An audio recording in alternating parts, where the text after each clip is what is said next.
नमस्कार, जोहार, प्रणाम, आदाब, सत श्री अकाल। साथियों, आज सुबह से ही हम देखते आ रहे हैं कि नेपाल में एक हिंसा भड़क गया है और हिंसा इस कदर भड़क गया है कि वहाँ की जनता जो है कुछ भी किसी का सुनने को तैयार ही नहीं है। पहले श्रीलंका के बाद बांग्लादेश और अब नेपाल। श्रीलंका में भी इसी तरह का हुआ था कि वहाँ की सरकार जो गलत काम कर रही थी वहाँ के मीडिया दिखा नहीं रही थी और जनता चुन करके नेताओं को सदन में भेजती थी। तो वही हश्र श्रीलंका का हुआ था जो हश्र आज हो रहा है नेपाल का। वही हश्र बांग्लादेश का हुआ था कि शेख हसीना भी भाग गई थी देश छोड़ करके। ना तो बांग्लादेश में राष्ट्रपति का सुना जा रहा था, ना तो सरकार का सुना जा रहा था और ना ही किसी न्यायालय का सुना जा रहा था। और आज जो सुबह सुबह से देख रहे हैं न्यूज, तो नेपाल में वही हाल है। पहले पूर्व प्रधानमंत्री की पत्नी को जिंदा जला दिया, प्रधानमंत्री इस्तीफा दे दिए, प्रधानमंत्री आवास से लेकर के संसद से लेकर के राष्ट्रपति के भवन तक नहीं छोड़ा वहां के उग्र जनता ने। यहां तक कि राष्ट्रपति के जो निजी आवास था, प्राइवेट, उसको भी नहीं छोड़ा। और उसके बाद वो तो छोड़ दीजिए, नेपाल के सुप्रीम कोर्ट तक को भी नहीं छोड़ा।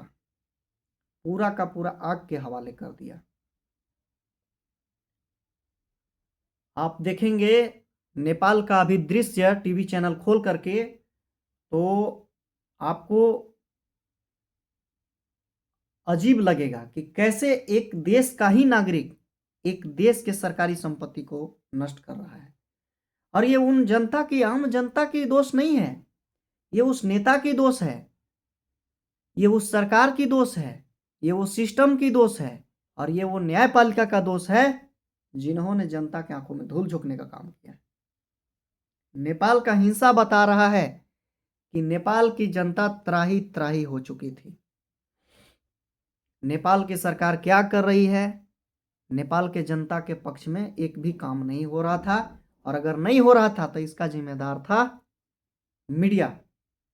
अगर सही काम ना हो जनता के हित में तो मीडिया के काम है कि दिखाना, लेकिन मीडिया दिखा नहीं रही थी और उसका नतीजा आज सुप्रीम कोर्ट तक को नहीं छोड़ा। सुप्रीम कोर्ट को भी आग के हवाले कर दिया नेपालियों ने। वहां की सरकार की तो छोड़ दीजिए, सुप्रीम कोर्ट तक को नहीं छोड़ा। और एगो हमारे प्रधानमंत्री जी हैं देश के, ये कहते हैं कि साथियों हमारा क्या है, हम तो झोला उठा के चल पड़ेंगे, हम तो फकीर हैं। अरे आप तो झोला उठा के चल पड़िएगा, लेकिन इस आग में तो धकेला जाएगा इस देश की जनता, जो बड़े बड़े वादे करते हैं और बाद में आपके अध्यक्ष कह देते हैं कि ये तो जुमला था, चुनावी जुमला था। 2 करोड़ रोजगार, अब 15 लाख खाते में, ये तो चुनावी जुमला था। अगर इसी तरह से जुमला कर करके आप लोग नेता बनिएगा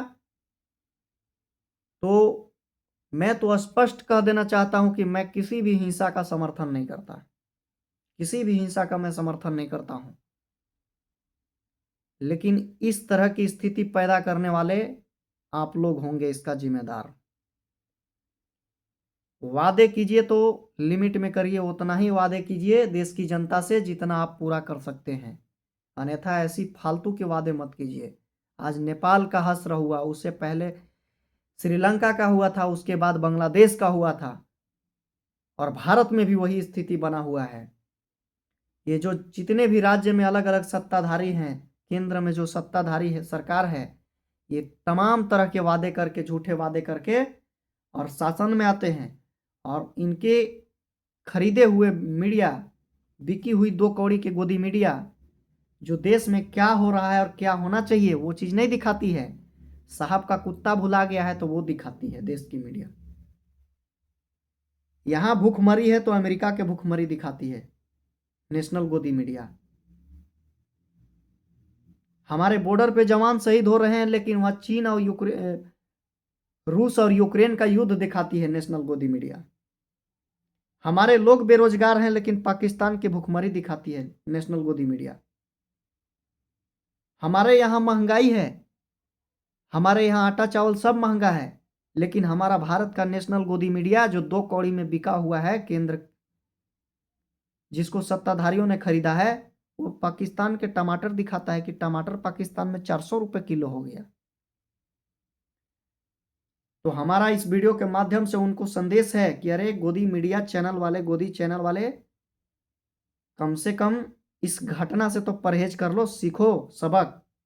नेपाल की घटना से कम तो सीखो कि क्या हो रहा है नेपाल में।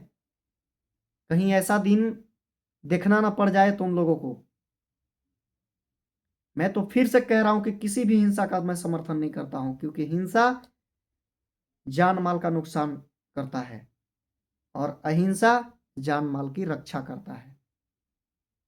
तो नेशनल गोदी मीडिया सुधर जाइए, और जो तमाम दल दल बदलू और दलचट्टू और तलचट्टू लोग जो हैं, और ये गद्दार नेता जो बड़े बड़े झूठे वादे करके और शासन में चले जाते हैं, इनको इनको भी मैं इसी वीडियो के माध्यम से सजेस्टेड कर रहा हूं कि सुधर जाइए। नहीं तो फिर देख लीजिए बगल में आपका नेपाल जल रहा है अभी।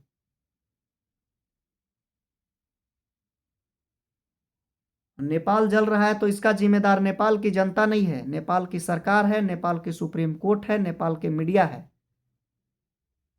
इसलिए कम से कम उस घटना से सीख लीजिए, हमारा यही कहना है और कुछ नहीं।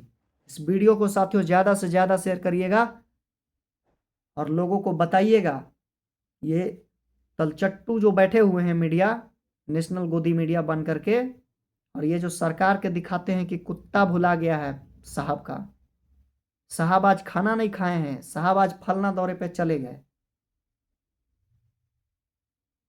ये नहीं देखना चाहती है जनता, जनता ये देखना चाहती है कि एजुकेशन सिस्टम भारत में कैसा है। जनता ये देखना चाहती है कि एजुकेशन मिल रहा है कि नहीं मिल रहा है। भारत की जनता ये देखना चाहती है कि भारत की अर्थव्यवस्था कहाँ जा रहा है।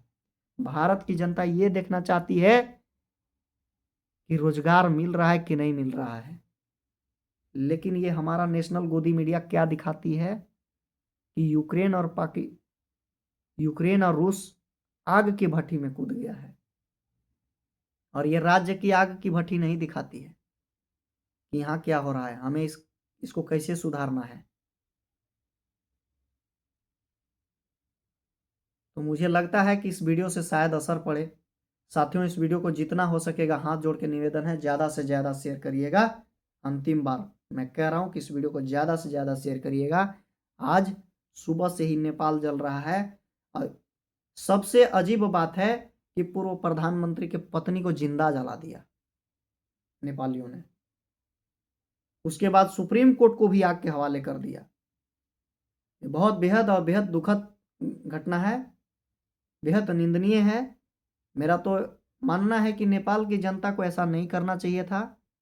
ये गलत कदम है। हिंसा कभी भी समाज का उत्थान, जीवन का कल्याण कभी नहीं कर सकता है। बहुत बहुत धन्यवाद।